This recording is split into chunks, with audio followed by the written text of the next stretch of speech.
नमस्कार मित्रांनो ration card धारकांसाठी अतिशय आनंदाची बातमी आहे। आता पुन्हा आनंदाचा शिधा हा वाटप केला जाणार आहे। मित्रांनो, गुढीपाडवा सणानिमित्त आणि डॉक्टर बाबासाहेब आंबेडकर जयंतीनिमित्त या शिध्याचे वाटप केले जाणार आहे।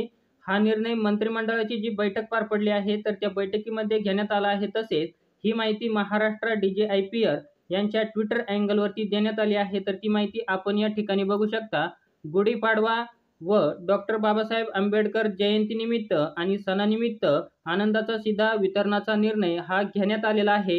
राज्यातील सुमारे 1,69,00,000 शिधापत्रिक धारकांना याचा लाभ मिळेल। यासाठी येणाऱ्या 550,57,00,000 रुपये खर्चास मंजुरी सुद्धा देण्यात आली आहे। म्हणजे मित्रांनो, रेशन कार्ड धारकांना गुढीपाडवा सणानिमित्त आणि डॉक्टर बाबासाहेब आंबेडकर जयंतीनिमित्त पुन्हा आनंदाचा शिधा हा मिळणार आहे।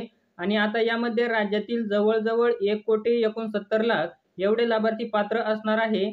आणि याच्यासाठी आता 550,57,00,000 रुपयांची मंजुरी सुद्धा देण्यात आलेली आहे। तर मित्रांनो, आपल्याला गुढीपाडव्याच्या सणानिमित्त आणि डॉक्टर बाबासाहेब आंबेडकर जयंतीनिमित्त आनंदाचा शिधा वाटप केला जाणार आहे। तर मित्रांनो, आपल्याला हा छोटासा व्हिडिओ आवडला असेल तर चॅनलला लाईक, शेअर, सबस्क्राईब नक्की करा। आपण असेच नवनवीन योजनांचे नवनवीन अपडेट हे घेऊन येत असतो। जय हिंद, जय महाराष्ट्र।